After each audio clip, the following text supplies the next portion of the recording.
أعوذ بالله من الشيطان الرجيم بسم الله الرحمن الرحيم والصلاة والسلام على أشرف الأنبياء والمرسلين سيدنا ونبينا وحبيب قلوبنا أبي القاسم مصطفى محمد اللهم صل على محمد وعلى أهل بيته الطيبين الطاهرين ولعنة الله على أعدائهم أجمعين من الآن إلى قيام يوم الدين. أما بعد ضمن الله أجورنا وأجوركم. First, I want to start by sending my condolences to our Imam of the time, our Marajas of Taqleed, and all the mu'mineen and mu'minat that are taking these nights to remember the event that took place in the land of Karbala. The past few nights, we've been talking about the benefits of the remembrance of the Majalises of Abdullah Hussain, coming to them and remembering like Dhikr al-Maut, because of the great benefit that our A'imma and our Holy Prophet has given us and emphasized on us to remember al-Maut. I had quoted hadith or a khutbah from Najul Balaga from Amir al-Mu'mineen alayhi salam. I'm not going to go through the whole khutbah, but I just want to recite the ending of it as a reminder, and then we will continue, inshallah, with a loud salawat. Allahumma salli ala Muhammad wa ali Muhammad. A second one for the love of Fatima to Zahra alayhi salam. Allahumma salli ala Muhammad wa ali Muhammad. And a loud one for the love of our living Imam, Imam al-Zaman alayhi salam. Allahumma salli ala Muhammad wa ali Muhammad. In the ending of the sermon, the Imam says, فَإِتَّكَ عَبْدٌ رَبِّي نَصَحَ نَفْسِهُ قَدَّمَا تَوْبَةً غَلَبَ شَهْوَةً فَإِنَّ أَجَلَهُ مَسْتُورٌ عَنْهُ وَعَمَلَهُ خَادِئٌ لَهُ وَشَيْطَانٌ مُوَكِّلٌ بِهِ يُزَيِّنُ لَهُ مَعْصِيَتِي لِيَرْكَبَهَا وَيُمَيِّنُهُ التَّوْبَةَ ليسوفها حتى تحجم منيته عليه أغفل ما يكون عنها فيالها حسرة على كل ذي غفلة أن يكون عمره عليه هجة وأن توديه أيامه إلى سقوة. The Imam is telling us and he's reminding us, just like I mentioned, he reminded those companions that was with Abdullah Hussain throughout his journey. The Imam said, and he's telling us and he's reminding us to have taqwa, becoming unity, becoming one with Allah subhanahu wa ta'ala, to have ma'rifah of Allah, have full understanding of Allah subhanahu wa ta'ala. Then he goes and he says, admonish yourself or destroy the ego within yourself. Destroy the vices within yourself that is keeping us away or is taking us from being close to Allah subhanahu wa ta'ala. He continues and he says, and overpower our desires. Take control of our desires. And the reality of death is hidden from us. And these desires of us that we got, these desires, they deceive us. And when they deceive us, that the agent that I mentioned, Shaitan, is waiting there for you. He's waiting there lurking after you have invited him in your life. I'll give you a little story. For myself, my struggles, my hardship. I was going through some difficulties, some hardship, and this is when Shaitan comes and lurk around. when you're going through the hardest part of your life. And I had all the tools that I needed. Because when you're doing good, when you're doing everything that Allah wants you to do, you obey Rasulullah, you obey Na'imah, Shaitan is not going to come to you. Because you are guarding yourself. He comes to you when you are vulnerable, when you are weak within yourself. And I had reached to a point that I became weak within myself. And I had all the tools I needed. I went, I studied, I know the riwayats, I know the ahkam, I teach these things. But I felt weak. And when I felt weak, that's when Shaitan was there lurking. And I allowed him to come in. Why? Because I'm from the Caribbean, and when we go through hardship and difficulties, the first thing that we go to is music. Music, that's like our medicine when we go into hardship and difficulties. And instead of I go and rely on the teachings of Allah subhanahu wa ta'ala, I relied on things other than Allah to suit my nafs. At the beginning, it was, why am I doing this? You feel that urge, that remorse in you. But then I allowed who? That agent to come in. When that agent came in, you know what he did? يُزَيِّنُ لَهُ مَعْصِيَتِي لِيَرْكَبَهَا. Then he made all of this become beautiful for me. Now I started to forget every teaching that I had learned and I picked up in the house at this past couple, because I allowed Shaitan to come into me. I allow him to become my muwakkil. And once you allow him, he makes these ma'asiyah, these sins, beautify. To the point now that you start forgetting everything and you start indulging yourself in everything other than Allah. And it reached to the point now that this music, these things that I was choosing instead of Allah, instead of the teachings of Allah, it started to take effect in me, in my soul, to the point that now salat now is becoming a standstill. Now salat is not as important as this music. Because my soul, I was feeding it. And what happened? I started to fall in depression. I started to get sick. I started to feel lonely.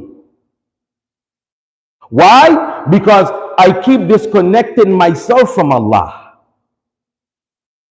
When you start to feel lonely and you start to feel depressed and you start to get all these little mental sick, because your heart is detached from Allah. This is why when our heart is detached from Allah, this is when we start to feel all these loneliness and all these depression and all these difficulties and hardship that come upon us, because we're far away from Allah. And that's what he did to me. يُزَيِّنُ لَهُ الْمَعْصِيَةَ لِيَرْكَبَهَا وَيُمَيِّنُ التَّوْبَةَ. And now I found myself doing all these things that was taking me away from Allah subhanahu wa ta'ala, and I couldn't find myself repenting. It became very hard. It became very hard. If you read in the Quran, if you read the story of Yaqub and Yusuf, you will see that the brothers of Yusuf went through the same thing where they themselves couldn't do tawbah for a long time, because they did an act other than what they were supposed to do, which was take care of the Prophet of Allah. I felt that Shaitan that I allowed to myself, that became my wakil, did that to me. And this is why the Imam, he is reminding us, just like he reminded those companions of Abdullah, Hussain, so that they could have gone and do the best of actions. يزين له المعصية ليركبها ويمنه التوبة. He delayed that tawbah. I couldn't repent no more. I found myself in a state, in a sickness that I was like, I gotta break out of it. It becomes difficult because that agent that you allowed, that muwakkil that you allowed, أكفل ما يكون عنها فيا لها حسرة على كل ذي غفلة. Everything becomes neglectful. Everything that you have to do towards Allah subhanahu wa ta'ala becomes neglectful. Salawat.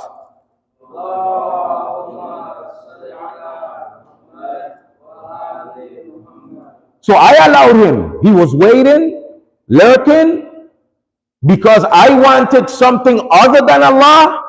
He became my muwakkil to the point that I became depressed. I became sick. I became lonely. I felt that I didn't have no one. Like the world was going to fall all over me because I detached myself. I disconnected myself with Allah subhanahu wa ta'ala. And this is what Imam Hussain alayhi salam was doing throughout his journey, reminding all of those who came against him to reconnect back with your Lord. Everything that you are doing, all this haram that you are eating, all of these things that is leading to this, it's one thing, tawbah. But because shaitan, he makes you now neglectful, where you sin and sin and sin and sin and sin to the point now that you can't even pray a salah. This is why, my brothers, my sisters, whenever you commit a mistake, smallest one, right then and then, you ask Allah subhanahu wa ta'ala for forgiveness. Right then, don't wait. Because when you wait, your soul starts to get poisoned. Starts to get poisoned. To the point where, when it's time to release that poison, becomes difficult because now your whole body is infected. He said, Shaitan is posted making his sins beautiful and delay him from repentance till his desires make us negligent. So pity is for the negligent whose life itself would be a proof against himself. You yourself will be a proof against yourself. Salawat.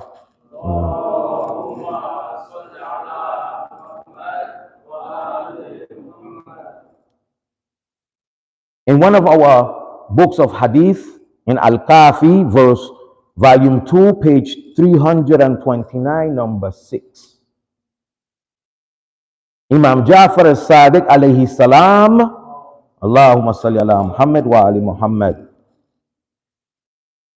he said to one of his companion, he said, indeed, you have been made the doctor of yourself.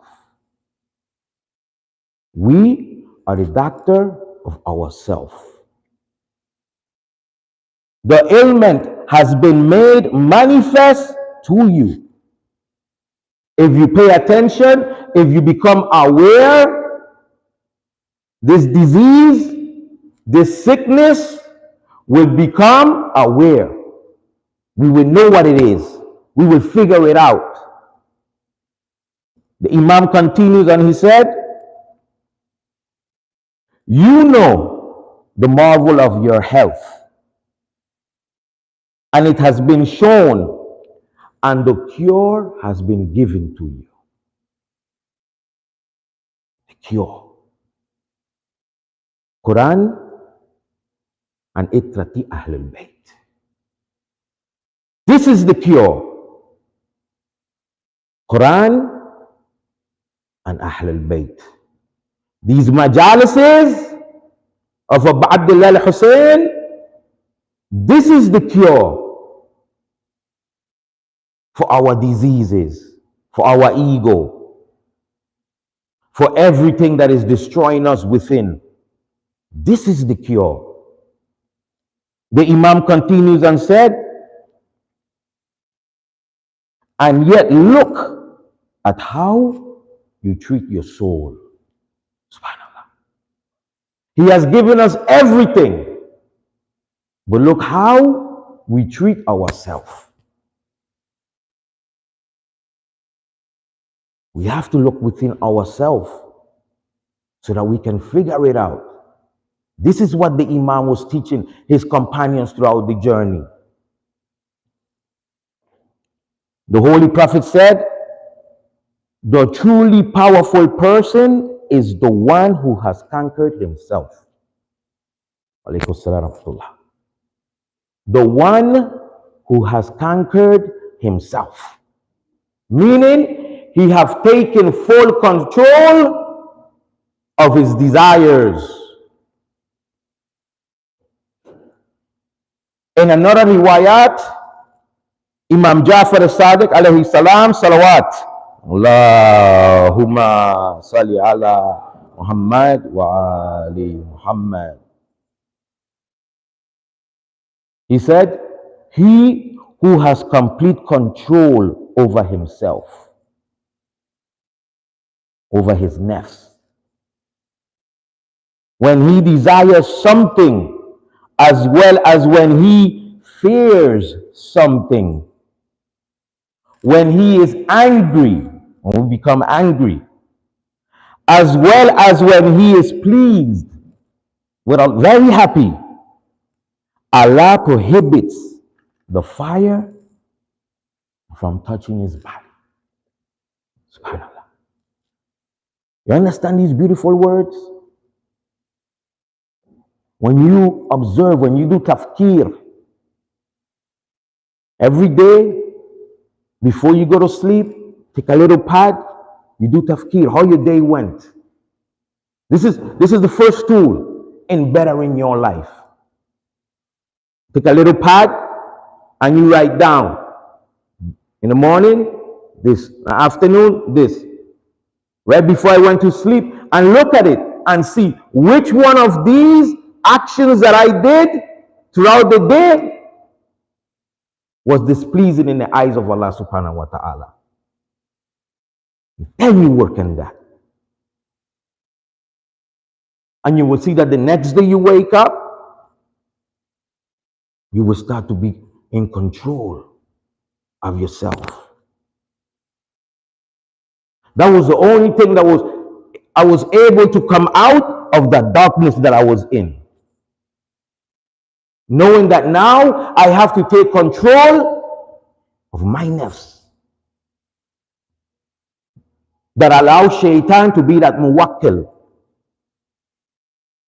These majalises is the key for that. Salawat.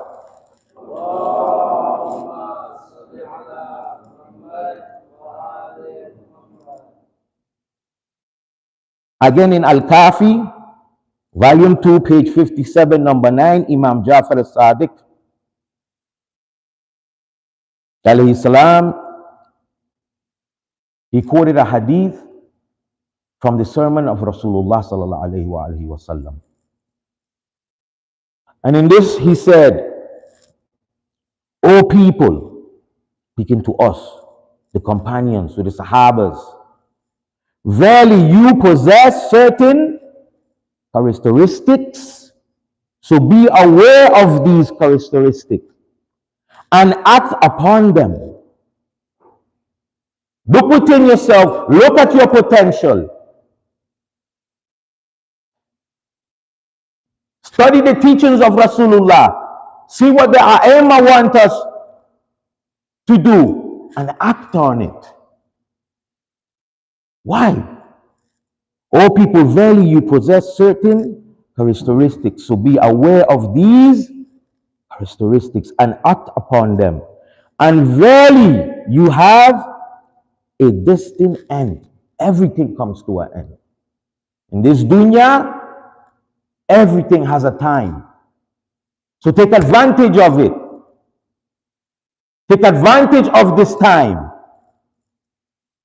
and act upon them. And verily, you have a destined end. So be aware of it and act accordingly. Why? Indeed, the mu'min, this is what the Prophet is saying. Indeed, the mu'min, the believer, is one who acts between two type of fears. Two type of fears. The first one, the time that has passed, not knowing what Allah has done with it. If we have wasted time with everything other than ma'rifah to Allah subhanahu wa ta'ala, we can't bring it back. The time is gone. You will be questioned for it. Take advantage. The believer is the one who acts between two fears. The time that has passed, not knowing what Allah has done with it, and the appointed time that is to come, not knowing what Allah has decreed therein. SubhanAllah.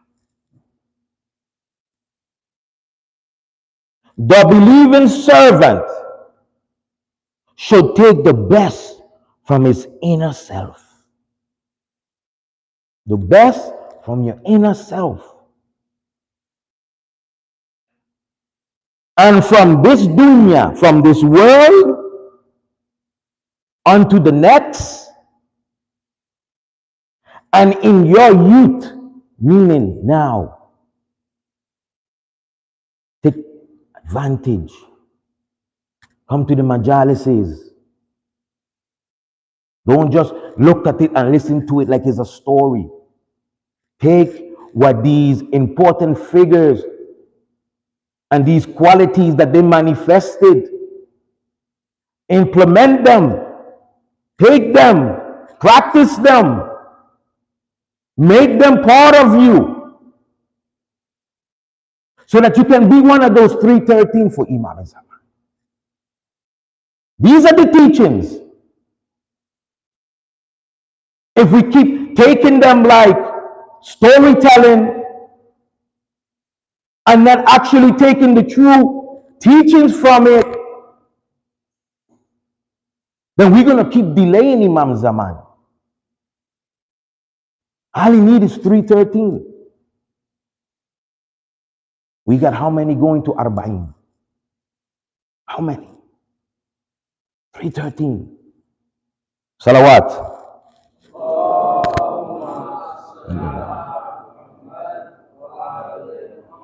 He said the believing servant should take the best from his inner self for himself, and from this world for the next, and in his youth before his old age,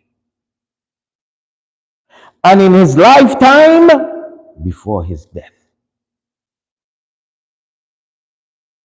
By the one in whose hand is the soul of Muhammad, there is no turning back. There's no turning back. If you waste time, you can't come back to fix it. That's done. You have to do it now. Because once that time passed, it's gone. He said, by the one whose hand is the soul of Muhammad, there is no turning back after this world. There's no turning back. Whatever you reap is what you're going to take. Whatever actions you have done is what you're taking with you. We want to take the best of actions. What we said the other night? To hasten towards this death, like the Sahabas did. When the Imam allowed them to go, he gave them the green light. They said, no, we want this. Because why? They exchanged with the Alim Salih. They exchanged it with good actions.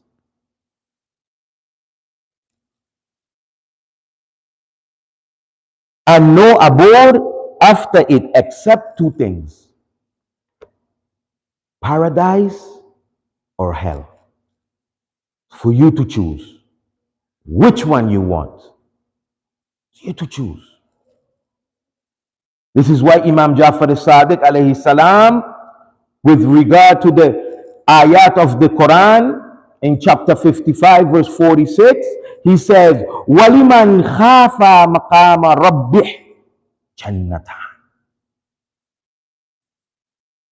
That whoever stands in pure conscience of Allah subhanahu wa ta'ala, in pure ma'rifah of Allah subhanahu wa ta'ala, he has jannatan, two jannah.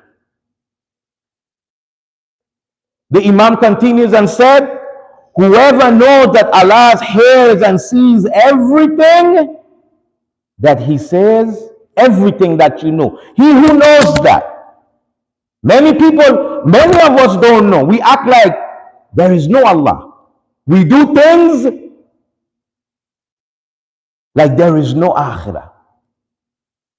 Whoever knows, meaning you have ma'rifah, you know.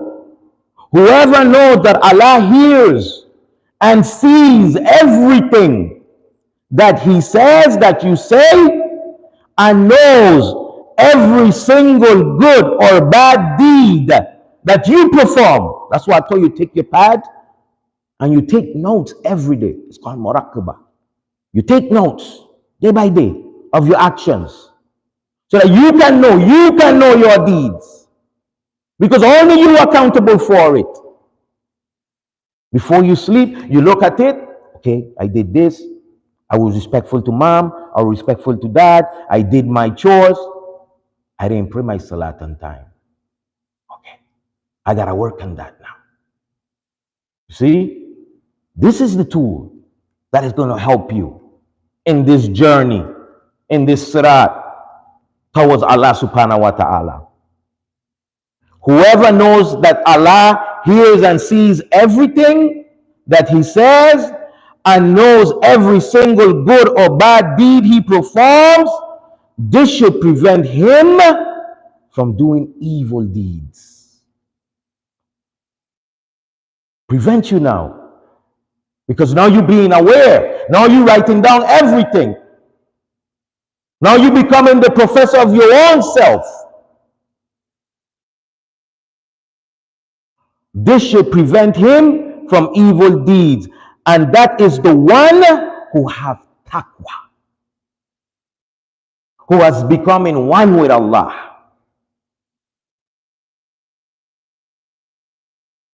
The one who have taqwa and the one who fears before he stands in front of his Lord and prohibits. You now will prohibit your soul from desires. Salawat.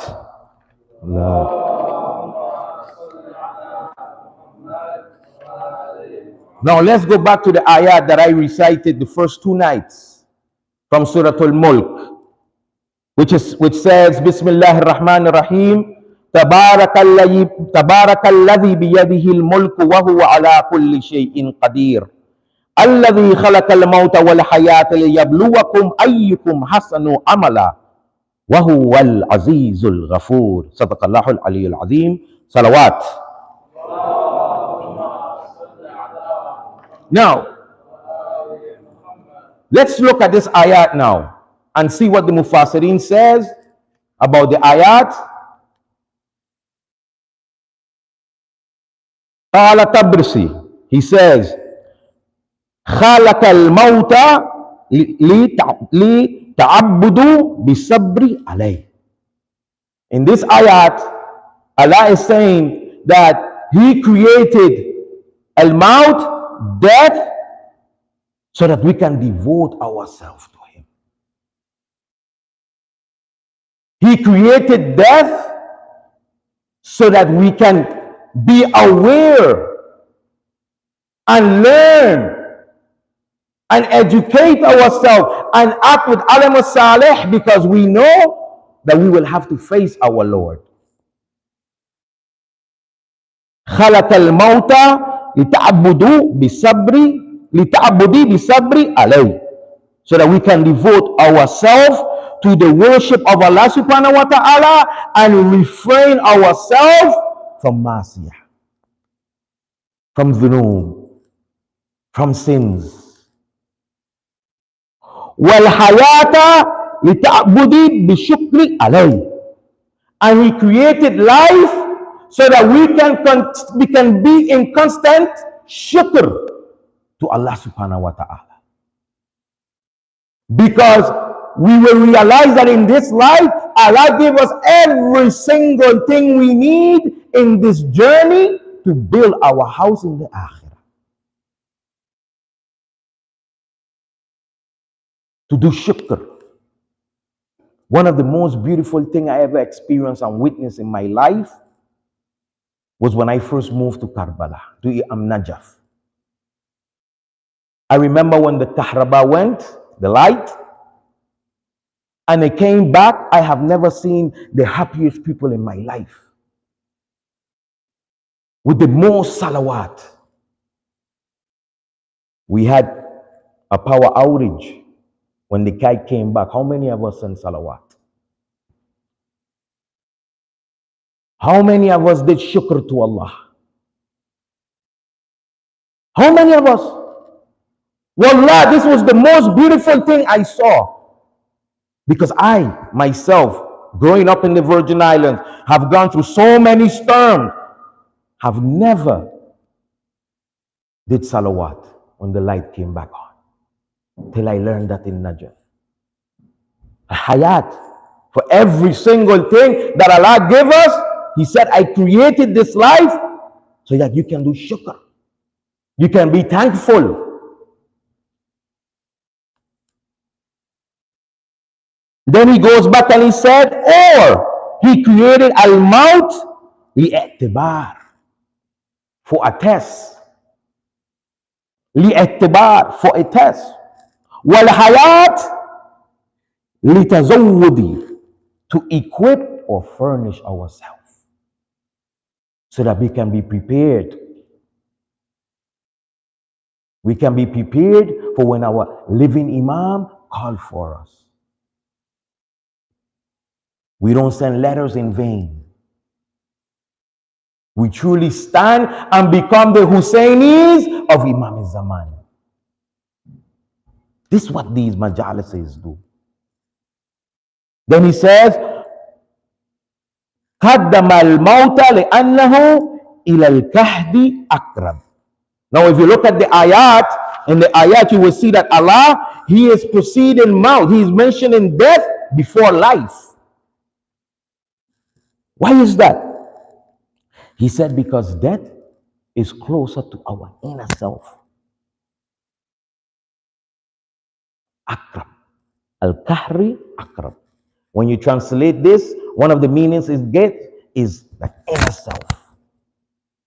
Through you. We say the I, the true you. Yeah. And then he said, liyabluwakum. This liyabluwakum.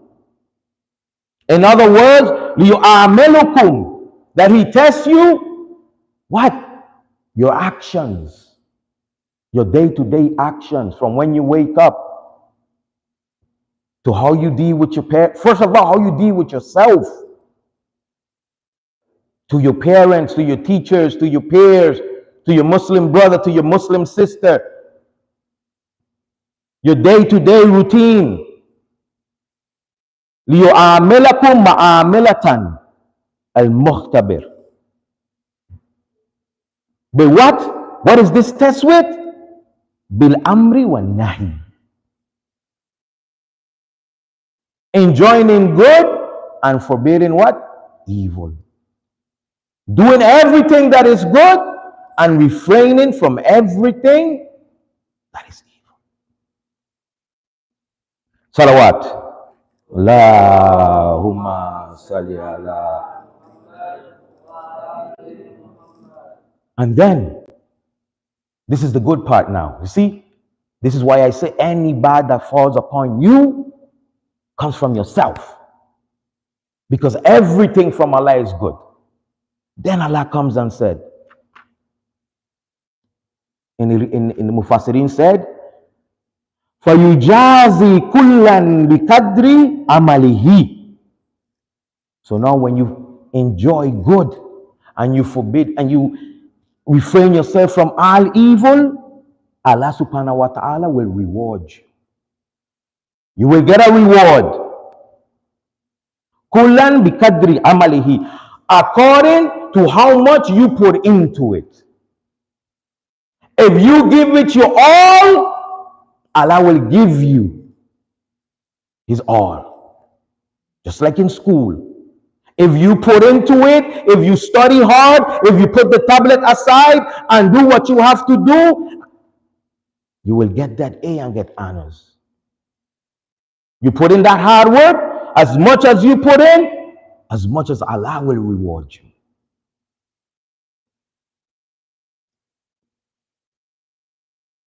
أكثر ذكرا للموت. The more you involve yourself in this dhikr or in this remembrance of the majalises of Abdullah al-Hussain, in dhikr al-maut, I guarantee you, next Muharram, when I see you, you will be a whole different person. This is how it's supposed to be. If I see you next Muharram or you see me next Muharram, and I'm the same as I am right now, then I didn't benefit.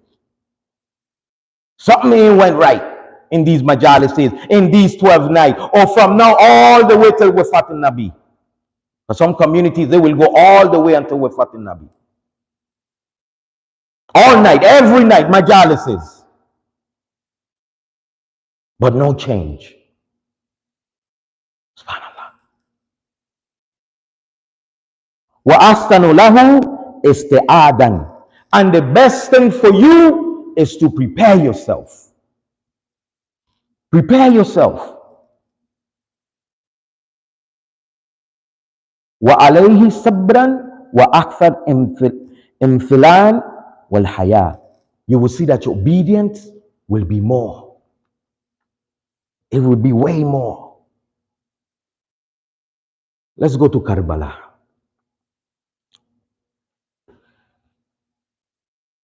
Now we can understand the words of Imam al-Hussain alayhi salam the night that he left Mecca towards Kufa. The Imam alayhi salam, he called out the people of Kufa before he left, and he gave them a sermon, and he started by saying, Alhamdulillah wa ma sha'Allah wa la quwwata illa billah wa sallallahu ala rasulih salawat. Allahumma salli ala Muhammad wa ali Muhammad. He said, Khattul maut ala waladi Adam مخت القلادة على جيد الفلاح على جيد الفتاح وما أولهني استياق يعقوب إلى يوسف. If I say it all in Arabic, it's going to take time. Listen carefully to the words of the Imam. Now you can understand why the Imam spoke the way he spoke. He said, praise be to Allah and whatever Allah wills. And there is no power except with Allah subhanahu wa ta'ala. And may Allah's prayers be upon his messenger. Why? Because death has been written on the children of Adam and all of us. Zuriyatil Adam. These are the words that... Now you understand why the Imam is speaking like this? Throughout the whole journey, he's remembering Maut because of the great benefits in it. We have gone through them. He continues and he said, written on the children of Adam like a necklace is written on the neck of a girl. Subhanallah. How much I long for my ancestors as Jacob longed for Joseph. Hear the Imam. And the best end I will meet is as if I see my limbs being torn apart. This was in Mecca before he even went to Kufa. The Imam is saying, I see my limbs being torn apart by the lions of the wilderness between the toughest of Karbala. Subhanallah. The Imam continues and said, and they will fill their hollow bellies and their hungry sakes with me. There is no one except from a day written with a pen. Allah's pleasure is our pleasure. O people of the house, Ya Ahl al-Bayt al-Nubuwah, we will be patient with this affliction that Allah subhanahu wa ta'ala, and He will give us the reward of patience. Inna Allah ma'as-sabirin, with His affliction, and He will give us the reward of the patient. The flesh of the messenger of Allah subhanahu wa ta'ala will not depart from him, but rather they will be gathered from him in the enclosure of Jerusalem. His eyes will be confronted by them, and he will fulfill his promise through them. Whoever sacrifices his life for us, Imam is inviting us now. He is inviting us now. This is the invitation that Imam al-Hussain gave to them and to us so that we can be with Imam al-Zaman. He said, let us listen to these words so that we can be with the Imam. He said, all people of the house will be patient with his affliction, and he will give us the reward of patience. The flesh of the messenger of Allah will not depart from him, but rather they will be gathered for him in the enclosure of Jerusalem. His eyes will be confronted by them, and he will fulfill his promise through them. Whoever sacrifices his life for us is determined to meet Allah. See that? You see why the companions did what they did? The Imam inviting them. He said, whoever sacrificed his life for us and is determined to meet Allah, let him travel with us. Let's travel with Imam al-Hussain. You know, there was someone in Karbala who was lost, and he found his way. He found his way. It is said that when Imam al-Hussain alayhi salam left from Mecca on the way to Kufa, they had reached a certain area. In that area, they saw the sandstorm. Some of the companions thought it was some type of palm trees. When the Imam asked them, what type of palm trees are these? They said, we didn't even know that in this place, in this town, there was palm trees. The Imam said, so what is that? One of them looked and said, it looked like the ears of some horses.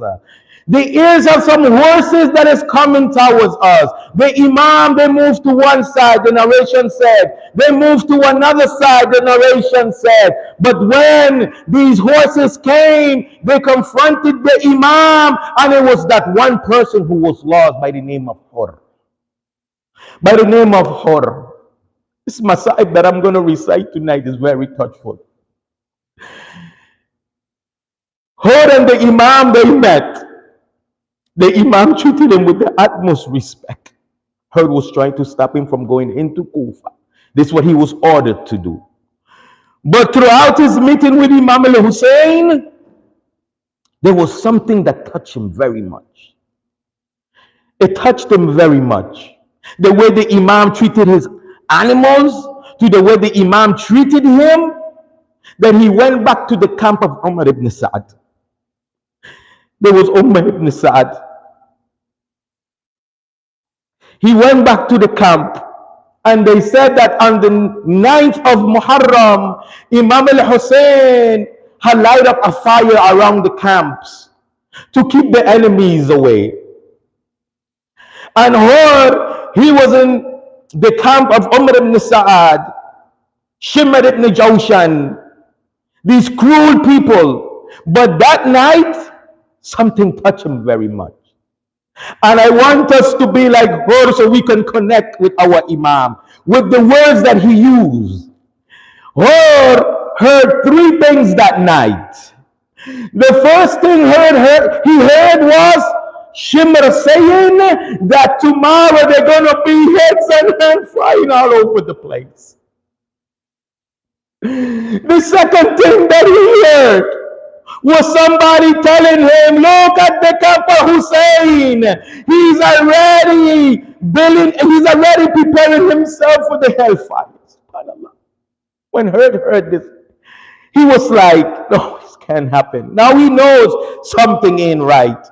But you know what touched him?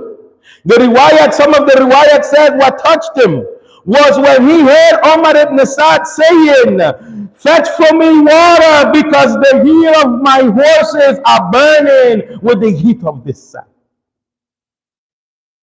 Where was the water for Elias?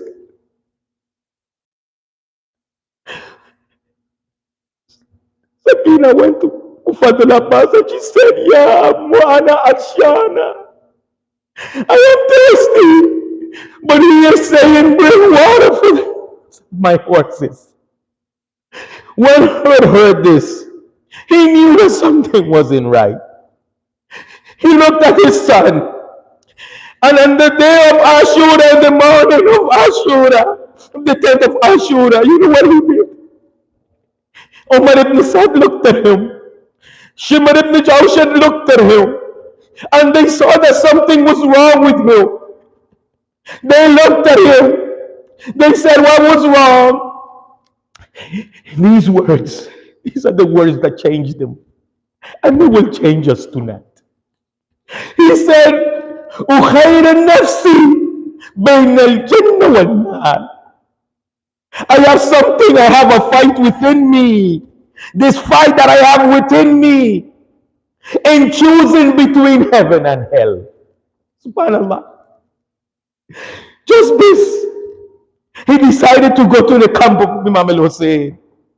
It is said that he left the camp of Umar ibn Sa'ad with his son.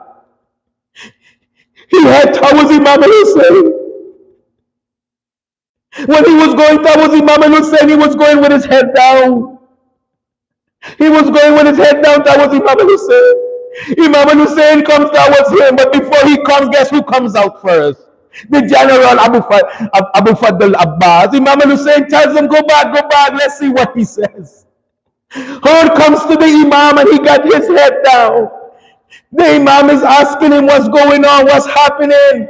He had his head down, he looked at the Imam and he said, Astaghfirullah. Astaghfirullah. How many of us forgive our brothers and sisters? How many of us are quick to break down our brothers and sisters? The Imam is looking at him and he's telling the Imam, Astaghfirullah. Look at this of the Imam. The Imam forgave him. It is said that when the Imam forgave him, the first thing he would do is look at the Imam and said, Ya Abdullah, let me be the first one to sacrifice myself for you. They said that Hud was crying. While he was crying, talking to Abdullah, he asked for Zainab. He said, where is Zainab? I need to apologize to Zainab.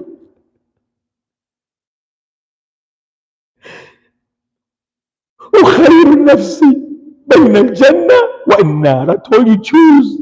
You choose. This is your choice. Who he chose? He saw that Imam al-Hussain was on one side. He saw that himself was on another side. So he chose, my brothers and sisters. It's going to be very hard now. Please forgive me, Ya Imam Sama, with what I'm about to say. When he came out to fight, he fought so bravely. You know why the body of Hud is far from Imam al-Hussain? Those who have been to Karbala, I will tell you why. Hor he fought. And the only way for them to defeat Hor, they had to come from the back. And they gave him the blow. But you see, the Imam, he came to him and he said, you are just like the name that your mom gave you. You are free. You know why his body is far from Imam Hussain? Yeah, forgive me, Ya Zahra. Because after Maghrib, when Imam Hussain became Shaheed, Shimr jumped on his horse and he looked at all of the bodies of the Shuhada and he told his companions to trample all of their bodies. And when he looked at the body of Hur, he said, be the first one to trample. But you know what? The family of Hur was there. This is why they said, you have killed him. Leave his body alone. They took his body and they took it to the end of Karbala. Then Shimr, he keep looking and he said, okay, go and trample the other companion. Go and trample the body of Habib. And the family of Habib said, no, they cannot trample his body. Then he said, okay, trample the body of the family of Hussein. And many of the mothers of these babies, of these shuhada, was family members of those in the army of Saad. So they didn't want to trample those bodies. So he looked now, Ya Allah, there was only one body laying down in the floor. He looked at that body and he said, trample it. They said that the horses trampled that body in such a way that when Zainab looked, she said, what is that noise? She said, what is that noise? Every time the horses trampled the body, every time the horses hit the body, it is said that the bones will go, ha! So Zainab will ask, what is that noise? And they said, it's the ribs of Abdullah. Ya Allah. I ask Allah subhanahu wa ta'ala to give us the tawfiq and the marifah to benefit from these majalises of Abdullah al-Hussein. I ask Allah subhanahu wa ta'ala to give us the tawfiq to do muraqabah within ourselves so that we can take control of our nafs and we can become in one with Allah so that we can be one of the soldiers of Imam al-Zaman alayhi salam. I ask Allah subhanahu wa ta'ala to increase the marifah of everyone who is here and everyone worldwide who is benefiting from the majalises of Abdullah al-Hussein. I ask Allah subhanahu wa ta'ala to bless all of the ulama, all of the khatib, all of my classmates, my teachers, the Maraja of Deen, and everyone who is commemorating these nights. I ask Allah to bless this community, MAR, to you keep that you can keep it growing and growing. I ask Allah to give us all the tawfiq, inshallah, to be the best Muslim that we can be. Alhamdulillahi Rabbil Alameen. Matantil Hussein. Ya Hussein. Ya Hussein. Ya Hussein. Ya Hussein. Ya Hussein.